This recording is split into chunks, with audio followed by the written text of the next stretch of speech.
Hello student. हम लोग class 10th के जीव विज्ञान के अंतर्गत जैव प्रक्रम पर डिस्कशन कर रहे थे और इसके अंतर्गत हम लोग कुछ टॉपिक पर डिस्कशन कर चुके हैं। जैसे अगर हम बात करें तो जैव प्रक्रम क्या होता है, इस पर हम लोग डिस्कशन कर चुके हैं। ठीक इसी प्रकार से श्वसन क्या होता है तथा परपोषी तथा स्वपोषी के अंतर्गत किस प्रकार से श्वसन का कार्य होता है, यह भी हम लोग देख चुके हैं। ठीक इसी प्रकार से हम लोग यह भी देख चुके हैं कि पोषण क्या होता है तथा स्वपोषी तथा परपोषी किस प्रकार से पोषण करते हैं। आज हम लोग को क्या देखना है, तो आज हम लोग को उत्सर्जन देखना है कि जीवों के शरीर के अंतर्गत उत्सर्जन का कार्य कैसे होता है। तो हम जानते हैं कि जो जंतुओं के शरीर के अंतर्गत विभिन्न प्रकार की उपाचयी अभिक्रिया होती है, उस अभिक्रिया के दौरान कुछ हानिकारक पदार्थों का निर्माण होता है जो जंतुओं के शरीर के लिए उसकी कोई आवश्यकता नहीं होती है, बल्कि वह क्या होते हैं, जंतुओं के शरीर के लिए हानिकारक होते हैं। और वैसे पदार्थ को वर्ज्य पदार्थ कहा जाता है और उसे जंतुओं के शरीर से बाहर निकलना आवश्यक होता है। तो वे सभी प्रक्रियाएं जिसके द्वारा जो उपाचयी अभिक्रिया के दौरान वर्ज्य या हानिकारक पदार्थों का निर्माण होता है, उसके निष्कासन की प्रक्रिया को ही उत्सर्जन के नाम से जाना जाता है। तो हम लोग डिस्कशन को प्रारंभ किससे करते हैं, हम लोग डिस्कशन का प्रारंभ इसी उत्सर्जन से करते हैं कि उत्सर्जन क्या होता है, यानी उत्सर्जन क्या होता है। तो जंतुओं के हम लोग इसको डिफाइन कर सकते हैं कि जंतुओं के शरीर में विभिन्न प्रकार की, हमने कहा था कि आप लोग, इसलिए मैं सारा चीज़ लिख देता हूं कि आप लोग यहीं से नोट्स भी बना सकते हैं, आप लोगों को कोई दिक्कत नहीं होगा। तो जंतुओं के शरीर में विभिन्न प्रकार की उपाचयी अभिक्रिया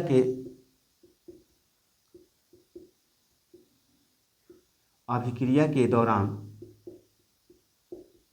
दौरान कुछ वर्ज्य पदार्थ व नाइट्रोजनी पदार्थ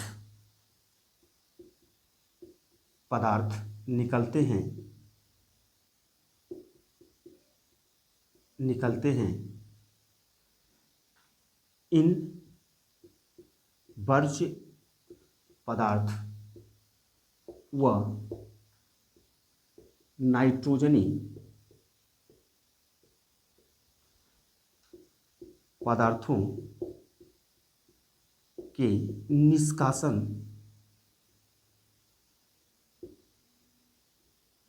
की प्रक्रिया को उत्सर्जन कहा जाता है। उत्सर्जन कहा जाता है।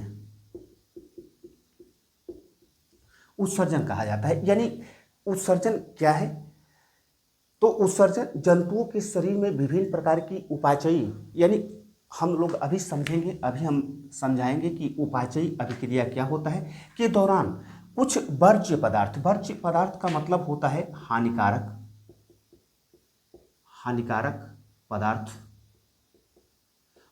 पदार्थ तथा नाइट्रोजनी पदार्थ निकलते हैं। इन वर्ज्य पदार्थों व नाइट्रोजनी पदार्थों के निष्कासन की प्रक्रिया को ही हम लोग क्या कहते हैं, उत्सर्जन के नाम से जानते हैं। तो यहाँ पर जैसा कि हमने कहा कि यह वर्ज्य पदार्थ की बात करें, चाहे उपाचय अभिक्रिया की बात करें, यह क्या होता है, तो इसको पहले समझते हैं कि उपाचयी अभिक्रिया क्या होता है। उपाचयी अभिक्रिया पिछले दिन हम डिस्कशन कर रहे थे, तो उसके दौरान यह बताए थे कि जंतुओं के शरीर में दो प्रकार की अभिक्रियाएं होती हैं। एक होती है अपचयी अभिक्रिया और दूसरा होता है उपचयी अभिक्रिया। और उसी को सम्मिलित रूप से क्या कहा जाता है, मेटाबॉलिज्म कहा जाता है, यानी कि उपाचयी अभिक्रिया कहा जाता है। उपाचयी अभिक्रिया क्या होती है, वे प्रक्रिया जिससे जंतुओं के कोशिकाओं व शरीर में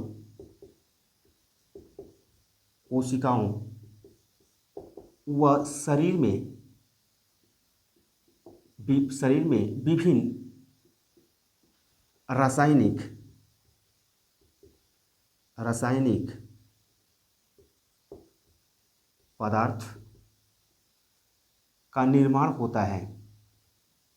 निर्माण होता है, उसे उपाचयी अभिक्रिया कहा जाता है। उपाचयी अभिक्रिया कहा जाता है।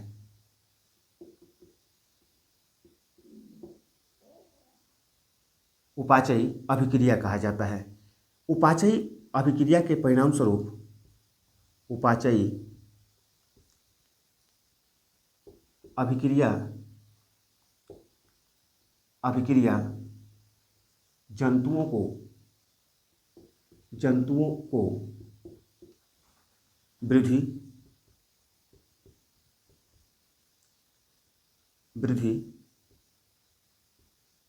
प्रजनन, अनुकूलन आदि में मदद करता है।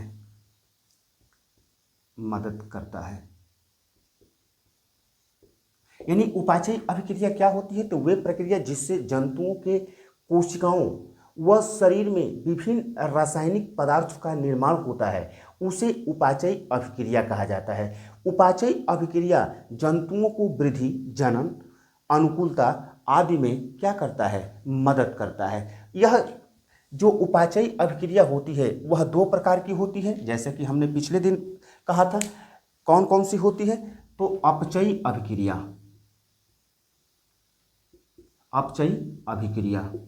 कभी कभी पूछता है कि अपचयी अभिक्रिया तथा उपाचयी अभिक्रिया में क्या अंतर है। और दूसरा होता है उपचयी अभिक्रिया।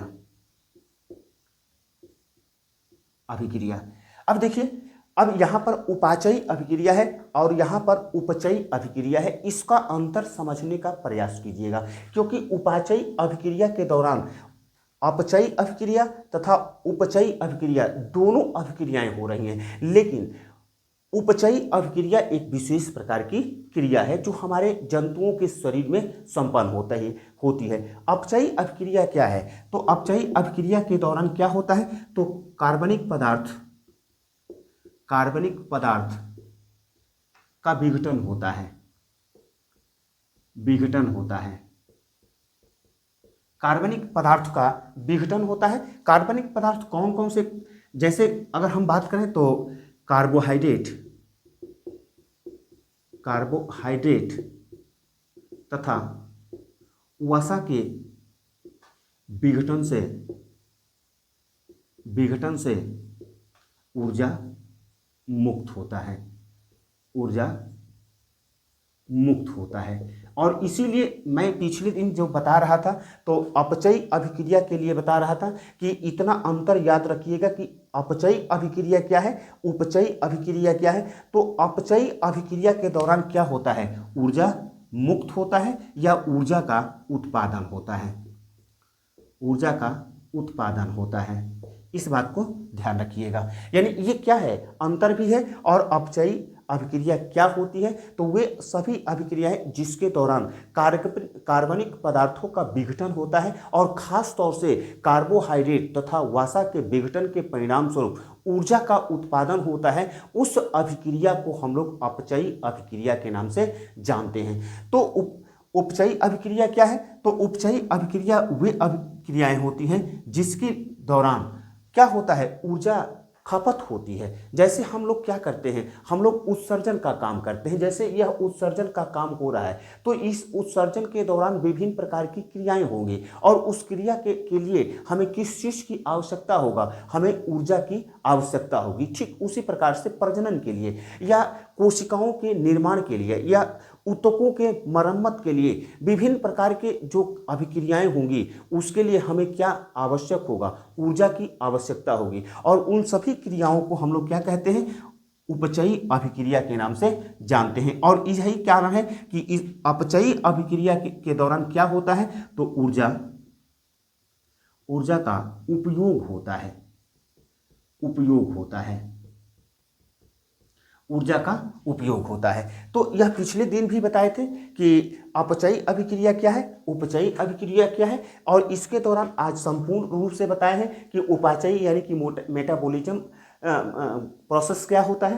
तो वे प्रक्रिया जिससे जंतुओं के कोशिकाओं व शरीर में विभिन्न रासायनिक पदार्थ का निर्माण होता है तथा उसे उपाचयी अभिक्रिया कहा जाता है। उपाचयी अभिक्रिया जंतुओं को वृद्धि, प्रजनन, अनुकूलन आदि में क्या करता है, मदद करता है। अब यह कितने प्रकार का होता है, तो यह 2 प्रकार का होता है। अपचयी अभिक्रिया वे अभिक्रिया जिससे कार्बनिक पदार्थों का विघटन होता है और खास तौर से कार्बोहाइड्रेट तथा वसा के विघटन से ऊर्जा मुक्त होता है, उसे हम लोग किस नाम से जानते हैं, तो उसे हम लोग अपचयी अभिक्रिया के नाम से जानते हैं।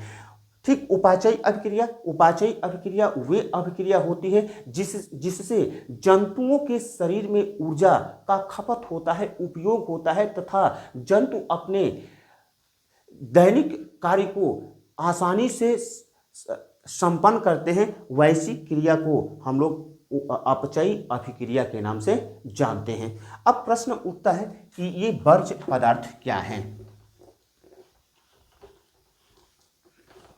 यानी जंतुओं के शरीर में नाइट्रोजनी पदार्थ तथा वर्ज्य पदार्थ क्या है। एक एक चीज को समझेंगे तो आपको आसान हो जाएगा, याद करने की आवश्यकता नहीं होगा। वर्ज्य पदार्थ या इसे हम लोग हानिकारक पदार्थ भी कहते हैं, हानिकारक पदार्थ भी कहते हैं। इसका जंतुओं के शरीर में कोई आवश्यकता नहीं होती है। अगर हम बात करें तो जैसे श्वसन के दौरान CO2 यानी कार्बन डाइऑक्साइड निकलता है, ठीक उसी प्रकार से प्रोटीन तथा अमीनो अम्ल के विघटन से क्या निकलता है, तो अमोनिया निकलता है। ठीक उसी प्रकार से कार्बोहाइड्रेट तथा अमोनिया के मिलने से क्या निर्मित होता है, यूरिया का निर्माण होता है। और यह क्या होते हैं, यह जंतुओं के शरीर के लिए हानिकारक होता है। इसीलिए इसे क्या होना चाहिए, जंतुओं के शरीर से बाहर निकलना चाहिए, क्योंकि यह जंतुओं के शरीर में अगर रहते हैं तो क्या करते हैं, उनके शरीर को हानि पहुंचाते हैं। और वे सभी प्रक्रियाएं जिसके द्वारा ये वर्ज्य पदार्थ बाहर निकलते हैं उसे हम लोग क्या कहते हैं, उसे ही उत्सर्जन के नाम से जानते हैं। अगर हम मानवों की बात करें तो मानव में मुख्य रूप से नाइट्रोजनी पदार्थ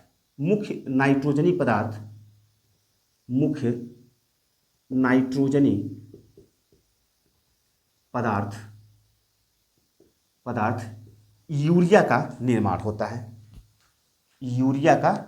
होता है। यह क्या है, एक नाइट्रोजनी पदार्थ है जो कि मनुष्यों के यानी कि मानव के जीव में इसका निर्माण होता है। कैसे निर्माण होता है, यूरिया का निर्माण कैसे होता है, तो जब श्वसन के दौरान जो कार्बन डाइऑक्साइड उत्पन्न होता है, हम लोग जानते हैं क्योंकि इसको हम लोग पढ़ चुके हैं, तथा प्रोटीन हम जानते हैं कि हमारे कोशिकाओं की वृद्धि और मरम्मत के लिए किस चीज की आवश्यकता है, प्रोटीन की आवश्यकता होती है। और प्रोटीन क्या होता है, अमीनो अम्ल का बहुलक होता है। और हमारे शरीर में 20 प्रकार के अमीनो अम्ल की आवश्यकता होती है। 10 प्रकार के अमीनो अम्ल हमारे शरीर के अंतर्गत होता है, लेकिन 10 प्रकार के अमीनो अम्ल हमें बाहर से लेने की आवश्यकता होती है। और उनके विघटन से यानी कि प्रोटीन तथा अमीनो अम्ल के विघटन से क्या निकलती है, एक अमोनिया निकलता है, जो कि हमारे जंतुओं के शरीर के लिए क्या होता है, हानिकारक होता है। और कार्बन डाइऑक्साइड और अमोनिया दोनों मिलकर के क्या निर्माण करते हैं, यूरिया का निर्माण करते हैं, जो कि मानव के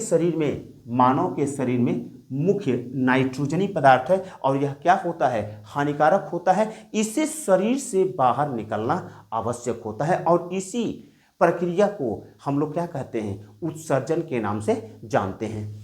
अब यहां पर समझते हैं कि तब उत्सर्जी पदार्थ कौन से हैं। उत्सर्जी पदार्थ वे पदार्थ,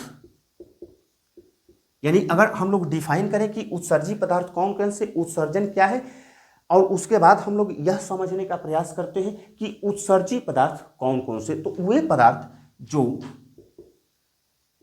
उपाचयी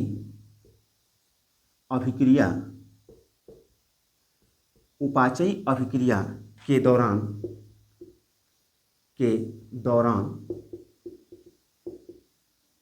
उत्पन्न होते हैं तथा जंतुओं के शरीर के लिए हानिकारक होते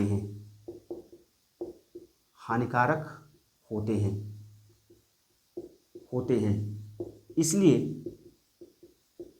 इसलिए उन्हें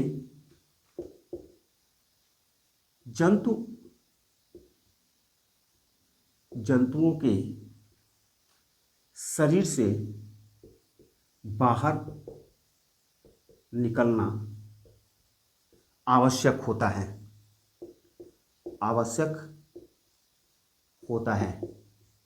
उसे उत्सर्जी पदार्थ कहा जाता है। जैसे अभी हम लोगों ने कहा कि देखा कि जैसे कार्बन डाइऑक्साइड, अमोनिया, यूरिया, ठीक उसी प्रकार से क्या क्या होता है। तो जैसे हम उदाहरण के रूप में कह सकते हैं कार्बन डाइऑक्साइड, यूरिया,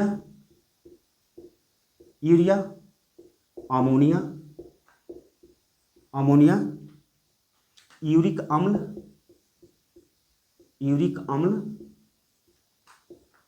अमीनो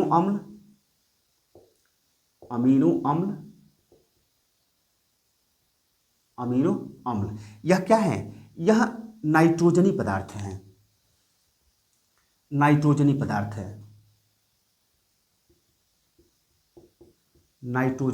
है। यानी अगर यूरिया की बात करें, अमोनिया की बात करें, यूरिक अम्ल की बात करें, चाहे अमीनो अम्ल की बात करें, यह सब के सब नाइट्रोजनी पदार्थ है। यह आवश्यक नहीं है कि एक ही जंतु के शरीर में ये सारे नाइट्रोजनी पदार्थों का निर्माण होता हो। जैसे मनुष्यों के शरीर में मुख्य नाइट्रोजनी पदार्थ कौन सा निर्मित होता है, तो यूरिया का निर्माण होता है। ठीक उसी प्रकार से कुछ ऐसे भी जंतु होते हैं जिनके शरीर के अंतर्गत जो मुख्य उत्सर्जी नाइट्रोजनी पदार्थ का निर्माण होता है वह क्या होता है, अमोनिया होता है। कुछ जंतु ऐसे होते हैं जिनके शरीर में मुख्य नाइट्रोजनी पदार्थ क्या निर्मित होते हैं, तो यूरिक अम्ल का निर्माण होता है। ठीक उसी प्रकार से कुछ ऐसे भी जंतु होते हैं जिनके शरीर में मुख्य नाइट्रोजनी पदार्थ के रूप में अमीनो अम्ल का निर्माण होता है, जिसका उनके शरीर के लिए कोई आवश्यकता नहीं होती है। और वैसे नाइट्रोजनी पदार्थ क्या होते हैं, उत्सर्जी पदार्थ होते हैं, उनको शरीर से बाहर निकालना आवश्यक होता है। ध्यान रखिएगा, उत्सर्जी पदार्थ वे पदार्थ होते हैं जो कि उपाचयी अभिक्रिया के दौरान निर्मित होते हैं, लेकिन आवश्यक क्या है उसके लिए कि वह जंतुओं के शरीर के लिए हानिकारक भी होना चाहिए। अगर हानिकारक नहीं है तो उसकी निष्कासन की आवश्यकता नहीं होती है। उत्सर्जी पदार्थ के अंतर्गत शामिल होने के लिए यह आवश्यक होता है कि जो उत्सर्जी पदार्थ की हम बात कर रहे हैं वह उत्सर्जी पदार्थ जंतुओं के शरीर के लिए क्या होना चाहिए, हानिकारक भी होना चाहिए। जैसे हम कार्बन डाइऑक्साइड की बात किए, उसी प्रकार से अमोनिया की बात किए, यूरिक अम्ल की बात किए, चाहे यूरिक अम्ल की बात करें, यूरिया की बात करें, चाहे यूरिक अम्ल की बात करें, चाहे अमोनिया की बात करें। उसी तरह से कुछ आयन होते हैं, उनका भी हमारे शरीर से बाहर निकलना आवश्यक होता है। आयन जैसे सोडियम की बात करें, सोडियम की बात करें, पोटेशियम की बात करें, पोटेशियम की बात करें, क्लोरीन की बात करें, क्लोरीन की बात करें, चाहे सल्फेट की बात करें, सल्फेट की बात करें, इन्हें क्या होना चाहिए? हमारे शरीर या जंतुओं के शरीर में इसकी कोई आवश्यकता नहीं होती है और यही कारण है कि इन्हें क्या होना चाहिए? इन्हें शरीर से बाहर होना चाहिए। तो मुख्य अगर उत्सर्जी पदार्थ की बात करें तो उत्सर्जी पदार्थ कौन कौन से होते हैं? तो उत्सर्जी पदार्थ कुछ तो गैसें होती हैं, जैसे कार्बन डाइऑक्साइड की बात करें, कुछ नाइट्रोजनी पदार्थ होते हैं, जैसे यूरिया की बात करें, चाहे अमोनिया की बात करें, चाहे यूरिक अम्ल की बात करें, चाहे अमीनो अम्ल की बात करें। कुछ आयन होते हैं जो कि सोडियम हो गया, पोटेशियम हो गया, क्लोरीन हो गया तथा सल्फेट हो गया। ये सारे के सारे क्या होते हैं? उत्सर्जी पदार्थ होते हैं जो जंतुओं के शरीर में इसकी कोई आवश्यकता नहीं होती है और यही कारण है कि इन्हें शरीर से बाहर निकाला जाना चाहिए। और इसी हानिकारक या वर्ज्य पदार्थों को शरीर से बाहर निकालने की प्रक्रिया को ही क्या कहा जाता है? उत्सर्जन कहा जाता है। तो यहां पर हम लोग समझ गए कि उत्सर्जन क्या होता है।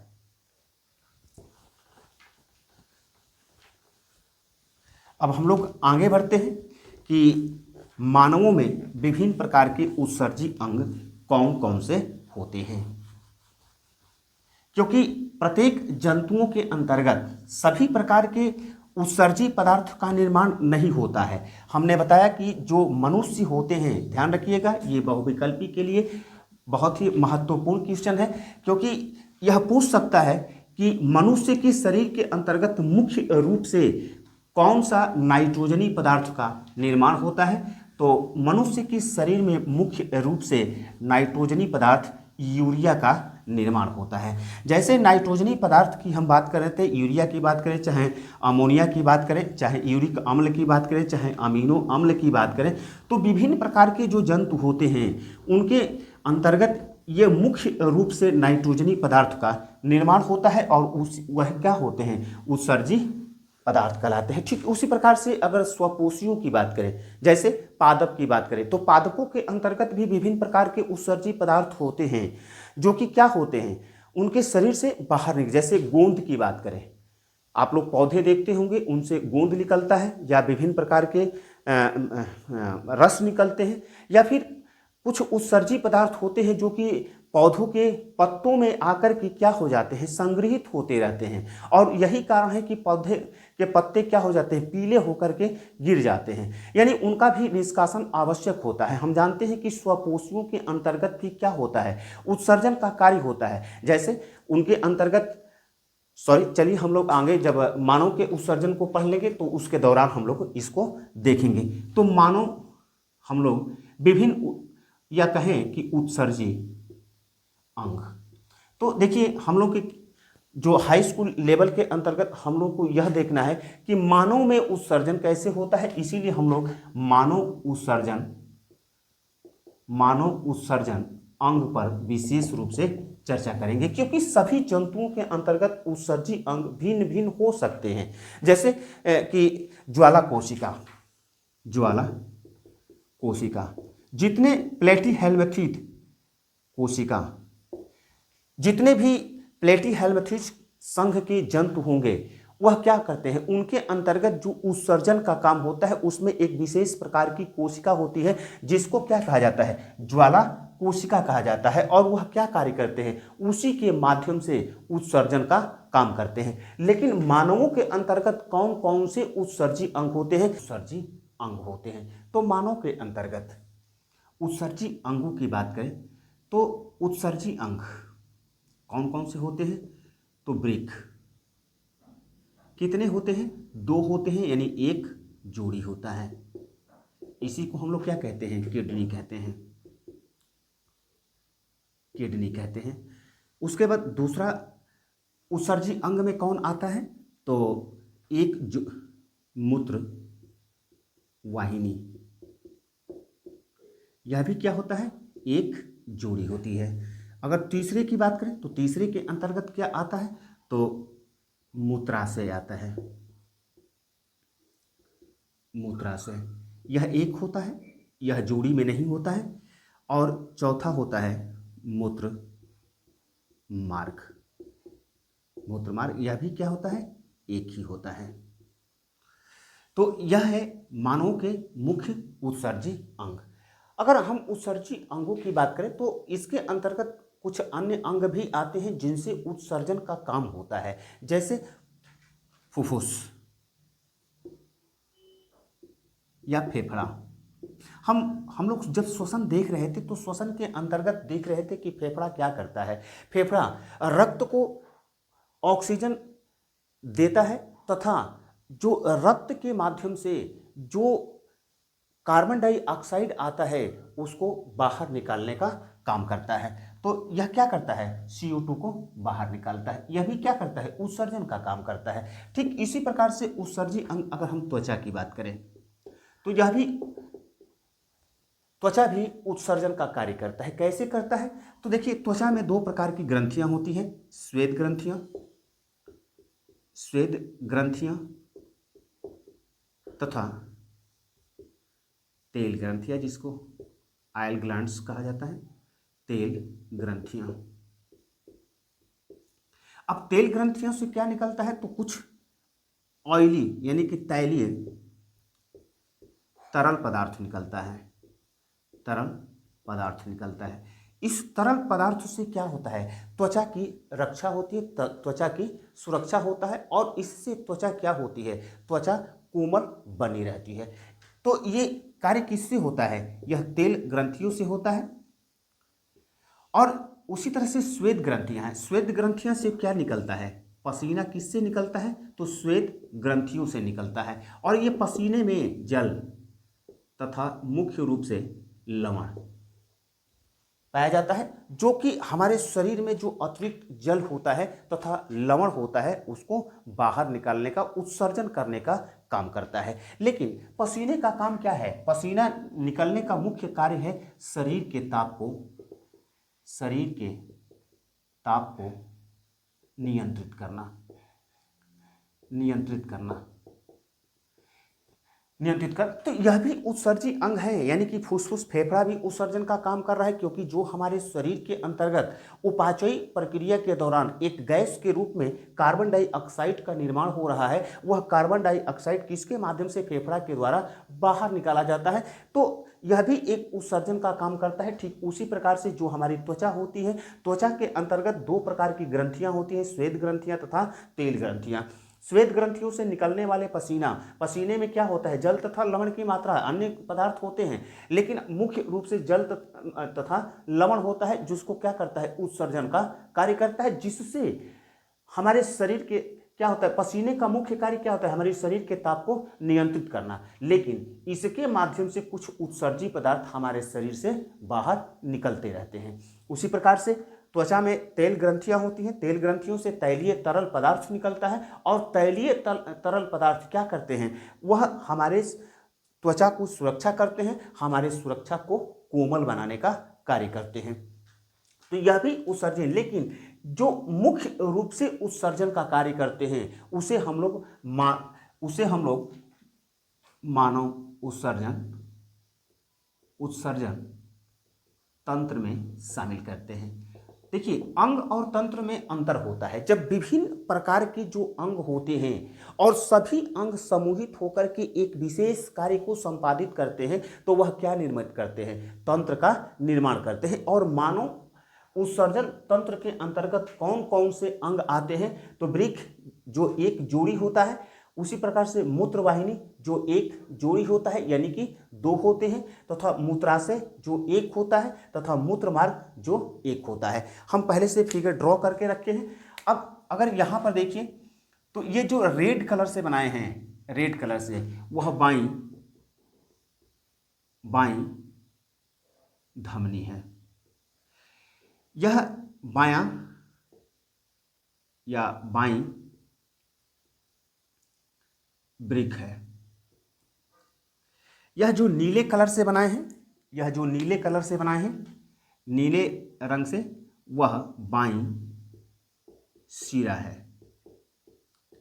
यहां पर भी हमने दिखाया हुआ है। उसके बाद ये बाईं मूत्र वाहिनी है,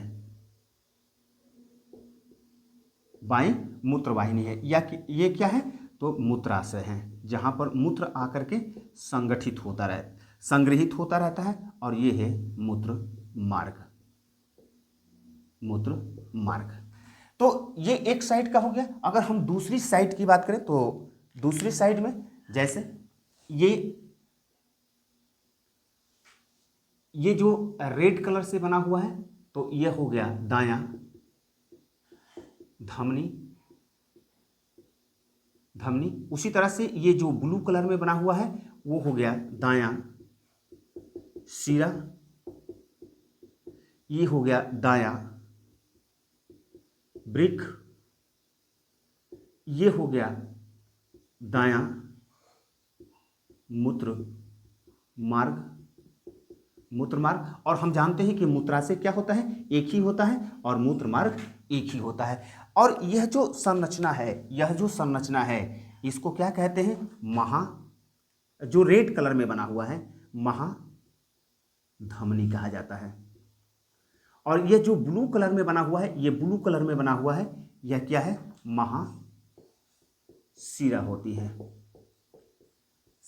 है। तो यह है मनुष्यों के मुख्य उत्सर्जी अंग। अब यह कार्य कैसे करते हैं, तो इसको हम लोग देख लेते हैं।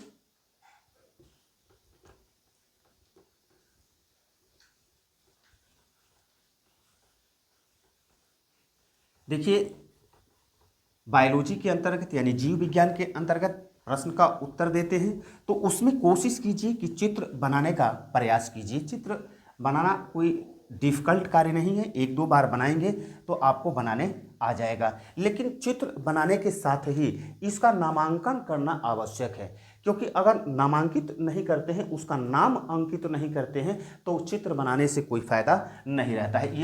ये क्या है, तो मानव उत्सर्जन तंत्र का एक चित्र है, नामांकित चित्र इसी को कहा जाता है। अब इसके अंतर्गत देखिए, हम लोग इसके पीछे वाले क्लास में श्वसन के दौरान हम लोग देख रहे थे कि वायु कूपिका होती है। इसके जो बाहरी दीवार होते हैं उस पर क्या होती हैं, रक्त या रुधिर वाहिनी होती है, जिसमें अशुद्ध रक्त प्रवाहित होता रहता है। अब अशुद्ध रक्त का मतलब क्या है, देखिए, जब रक्त में ऑक्सीजन की मात्रा उपस्थित होता है तब उसे हम शुद्ध रक्त कहते हैं, और जब रक्त में ऑक्सीजन की मात्रा अनुपस्थित होता है यानी कि ऑक्सीजन नहीं होता है, तो उसे अशुद्ध रक्त के नाम से जाना जाता है। ये जो यहाँ पर रुधिर वाहिकाएं होती हैं, तो वह रुधिर वाहिकाओं के अंतर्गत जो रुधिर होता है वह क्या होता है, अशुद्ध होता है। क्यों अशुद्ध होता है, तो उसमें ऑक्सीजन नहीं होता है। हम उदाहरण क्रिएट कर रहे हैं क्योंकि उसी प्रकार से यहाँ पर भी कार्य होगा और उसको भी समझाएंगे। अब यहाँ पर जब वायु कोश में वायु प्रवेश करता है विभिन्न श्वसनिकाओं के द्वारा, यानी कि विभिन्न प्रकार की जो श्वसनिकाएं होती हैं उनके द्वारा जब वायु प्रवेश करता है, तो यहाँ पर जो रुधिर है वह रुधिर के अंतर्गत ऑक्सीजन नहीं है, लेकिन यहाँ पर जो वायु कोश के अंतर्गत वायु आया हुआ है उसके अंतर्गत क्या है, ऑक्सीजन है। तो यहाँ पर विसरण की प्रक्रिया होता है। क्या होता है, विसरण के द्वारा, क्योंकि हम लोग जानते हैं कि विसरण के अंतर्गत क्या होगा, तो यहाँ पर ऑक्सीजन है, यहाँ पर ऑक्सीजन अनुपस्थित है, तो यहाँ से ऑक्सीजन के अणु क्या होंगे, विसरित होकर के रुधिर वाहिनी में मिल जाते हैं, और इस तरह से रुधिर क्या हो जाता है, शुद्ध हो जाता है। और धमनियों के द्वारा, यानी कि शिराएं क्या करती हैं, शिराएं अशुद्ध रक्त का परिवहन करती हैं, जबकि धमनी किस रुधिर का परिवहन करती हैं, तो धमनियों के द्वारा शुद्ध रक्त का परिवहन होता है, जबकि शिराओं के द्वारा अशुद्ध रक्त का परिवहन होता है। तो यहाँ पर देखिए कि विसरण के द्वारा जो ऑक्सीजन हवा के साथ में वायु कूपिका, इसी को हम लोग फेफड़े के अंतर्गत पढ़ रहे थे, तो वायु कूपिका कह रहे थे। कूपिका के अंतर्गत जब प्रवेश करता है तो जो रुधिर वाहिनियों में अशुद्ध रक्त होता है जिसमें ऑक्सीजन का अभाव होता है, वह विसरण के द्वारा विसरण के द्वारा क्या होता है, रक्त में जाकर के मिल जाता है और वह ऑक्सीजन क्या होता है, ऑक्सी हीमोग्लोबिन यानी कि श्वसन वर्णक हीमोग्लोबिन ग्लोबिन और O2 दोनों मिलकर के क्या बनाते हैं, ऑक्सी हीमोग्लोबिन बनाते हैं और यह कहां पहुंच जाता है, धमनियां लेकर के कहां पहुंच जाती है, कोशिकाओं के पास पहुंच जाती हैं। अब ठीक उसी प्रकार से यहां पर भी यानी कि वृक्क में भी कैसे कार्य होता है, तो देखिए वृक्क के अंतर्गत नेफ्रॉन होता है, नेफ्रॉन जिसको क्या कहते हैं, वृकाणु कहते हैं, जिसको वृकाणु कहा जाता है। अब वृकाणु क्या होती है, तो अति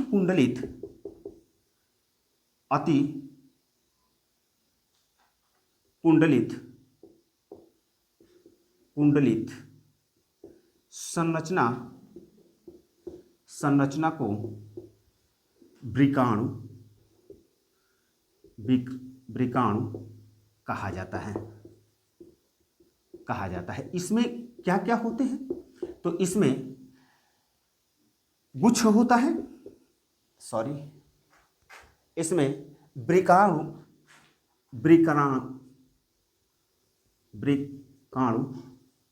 गुच्छ होता है तथा वृक्क नलिका होती है।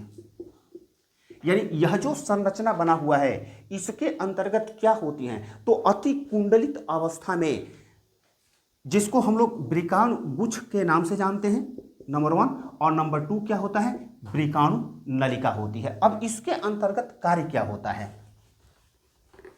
ये इस संरचना को हम लोग क्या कहते हैं, वृकाणु कहते हैं। और एक वृक्क के अंतर्गत लगभग 10 लाख संरचनाएं पाई जाती हैं, लगभग इस प्रकार की 10 लाख संरचनाएं पाई जाती हैं, जिसे हम लोग क्या कह रहे हैं, नेफ्रॉन कह रहे हैं।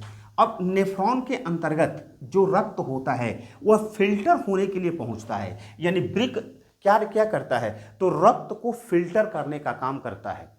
अब उसके अंतर्गत क्या होता है कि जो रुधिर वाहिनियां होती हैं, वह रुधिर वाहिनियां के माध्यम से रक्त इस नेफ्रॉन में पहुंचता है और वहां पर क्या होता है कि रुधिर से जो जल होता है और जल में विलेय जो पदार्थ होते हैं वह क्या होते हैं, सब छन जाते हैं और रुधिर में क्या रह जाता है, रुधिर में केवल रुधिराणु रह जाते हैं और उसके अंतर्गत जो प्रोटीन के कण होते हैं वह केवल बचा रह जाता है और जल के द्वारा जो छना हुआ पदार्थ है वह मूत्र मार्ग में यानी कि मूत्र नलिका लगी होती है, मूत्र में आकर के सम्मिलित हो जाता है। पुनः जो रुधिर वाहिनियां होती हैं वह रुधिर वाहिनियां क्या करती हैं, शरीर के आवश्यकता योग्य पदार्थों का अवशोषण करने का कार्य करती हैं और इस तरह से यह क्या करती हैं, जल लवण तथा ग्लूकोज का पुनः अवशोषण कर लेती हैं और इस तरह से जो वृक्क के द्वारा क्या होता है, तो वृक्क के द्वारा जल तथा लवण का नियंत्रण का भी कार्य होता है। यानी संपूर्ण रूप से समझिए कि यहां पर यानी कि वृक्क के पास रक्त क्यों आता है, तो रक्त को फिल्टर करने के लिए आता है, छानने के लिए आता है। यहां पर जो शिराएं होती हैं, जो शिराएं अशुद्ध रक्त को लेकर के आती हैं और जो नेफ्रॉन होता है उस नेफ्रॉन के अंतर्गत स्पंदन की क्रिया होती है और इस स्पंदन की क्रिया के परिणाम स्वरूप जो रक्त में अशुद्धियां पाई जाती हैं यानी कि विभिन्न प्रकार की जो नाइट्रोजनी पदार्थ पाए जाते हैं वह क्या होती हैं, सारी की सारी पदार्थ छन जाती हैं और छनने के बाद क्योंकि वहाँ पर क्या होती हैं, वहाँ पर जो रुधिर वाहिकाएँ होती हैं जिसके द्वारा रक्त प्रवेश करता है वह मोटी होती हैं और जिससे रक्त बाहर निकलता है वह क्या होती हैं, पतली होती हैं। तो जिसके कारण यहाँ पर रक्त में दबाव बनता है, रक्त में दबाव उत्पन्न होता है, दबाव उत्पन्न होता है। और इस दबाव के परिणाम स्वरूप जो जल में घुलनशील पदार्थ हैं, चाहे नाइट्रोजनी पदार्थ की बात करें, नाइट्रोजनी पदार्थ की बात करें, अभी हमने समझा है कि नाइट्रोजनी पदार्थ क्या है, चाहे ग्लूकोज की बात करें, चाहे ग्लूकोज की बात करें, चाहे जल की बात करें, ये सब कुछ क्या होता है, छन करके यहां पर आ जाता है। यानी कि अगर यहां पर जो वृक्क कार्य क्या कर रहा है, तो वृक्क के अंतर्गत मूत्र निर्माण का कार्य होता है। यानी कि यहां पर जो रक्त का फिल्ट्रेशन हम लोग देख रहे हैं, तो रक्त के फिल्ट्रेशन के अंतर्गत यदि कहा जाए कि मूत्र का निर्माण, मानव में मूत्र का निर्माण कैसे होता है, मूत्र का निर्माण कैसे होता है, तो इसी प्रक्रिया के अंतर्गत क्या होता है, मूत्र का निर्माण भी होता है। तो यहां पर क्या होता है, जो रुधिर वाहिकाएं हैं, रुधिर वाहिकाओं के द्वारा जब रक्त नेफ्रॉन में प्रवेश करता है तो वहां पर रक्त में दबाव उत्पन्न होता है, क्योंकि जो रुधिर वाहिनियां होती हैं, जो जिसके माध्यम से रुधिर बाहर निकलता है, वह क्या होती हैं, पतली होती हैं। और वहां पर जब रक्त में दबाव उत्पन्न होता है तो जो जल में घुलनशील पदार्थ की बात करें, चाहे नाइट्रोजनी पदार्थ हो, चाहे ग्लूकोज हो, चाहे जल हो, वह क्या होते हैं, वह बाहर निकल जाते हैं। और वहां पर क्या होती हैं, मूत्र नलिका होती हैं, और मूत्र नलिका में यह इकट्ठा होती हैं। पुनः यहाँ पर क्या होती हैं, पुनः यहाँ पर रुधिर वाहिनियां होती हैं, और उस रुधिर वाहिनियां में क्या बचा रह जाता है, तो रुधिराणु, रुधिराणु तथा प्रोटीन के कण बचे रह जाते हैं। लेकिन यह जो वाहिका है जिसमें रुधिराणु तथा प्रोटीन के कुछ कण बचे रह जाते हैं, तो हमारी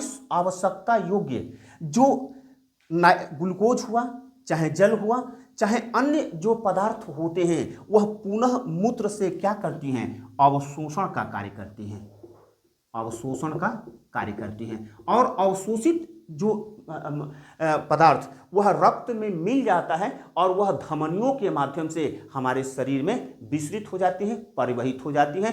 और जो नाइट्रोजनी पदार्थ जो हमारे शरीर के लिए अनावश्यक चीज होता है, यानी वर्ज्य पदार्थ होता है, वह मूत्र के माध्यम से, जो मूत्र वाहिनियां होती हैं, मूत्र वाहिनियों के माध्यम से, ये मूत्र वाहिनियां हैं, मूत्र वाहिनियों के माध्यम से मूत्राशय में आकर के इकट्ठा होता है, संग्रहित होता है। यह पेशीय ऊतक का बना होता है, यह पेशीय ऊतक का बना होता है, जिसका नियंत्रण हमारे तंत्रिका तंत्र से होता है।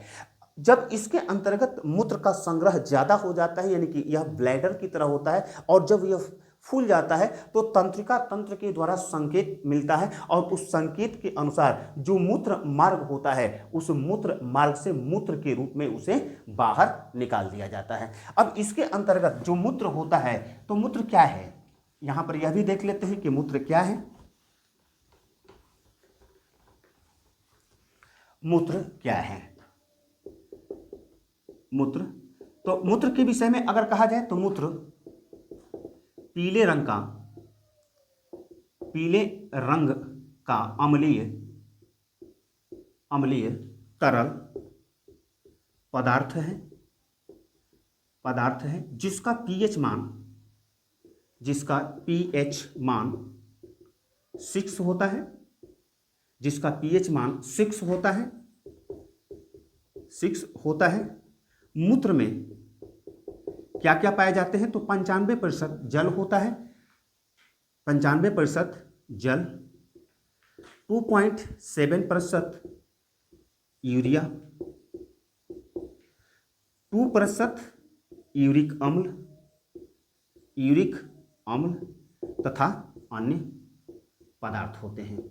अन्य, यह मुख्य पदार्थ है। देखिए 95% क्या है, 95% यानी कि मूत्र में 95% जल, 2.7% क्या होता है, यूरिया होता है, जबकि 2% यानी कि 2% क्या होता है, यूरिक अम्ल होता है, तथा अन्य जो बहुत सी सूक्ष्म जो पदार्थ तत्व होते हैं, वह बहुत ही कम मात्रा में पाए जाते हैं। इसमें जो मुख्य नाइट्रोजनी पदार्थ होता है, इसीलिए मनुष्यों के अंतर्गत जो मुख्य नाइट्रोजनी पदार्थ होता है वह क्या होता है, यूरिया होता है, और यूरिया मूत्र में शामिल होता है। इसका रंग पीला होता है, यूरोफ्रॉम के कारण इसका रंग पीला होता है। क्यों, तो यूरोफ्रॉम एक वर्णक है, इसके कारण इसका रंग पीला होता है। यह यूरोफ्रॉम जो वर्णक है, वह यूरोफ्रॉम वर्णक कैसे बनता है हमारे शरीर में, तो हमने अभी बताया कि जब ऑक्सीजन हीमोग्लोबिन से क्रिया करता है, तो क्रिया करके किस चीज का निर्माण करता है, ऑक्सी हीमोग्लोबिन का निर्माण करता है,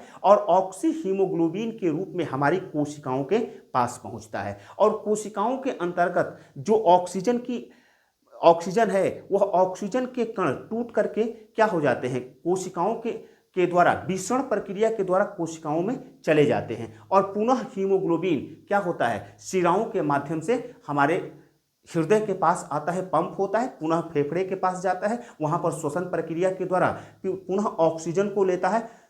तो इस प्रकार से यह प्रक्रिया चलती रहती है। तो ऑक्सी हीमोग्लोबिन जब विखंडित होता है और ऑक्सीजन के कण जब अलग होते हैं, तो उस प्रक्रिया के दौरान एक वर्णक निर्मित होता है जिसको यूरोफ्रॉम कहते हैं, और यूरोफ्रॉम के कारण ही मूत्र का रंग पीला होता है।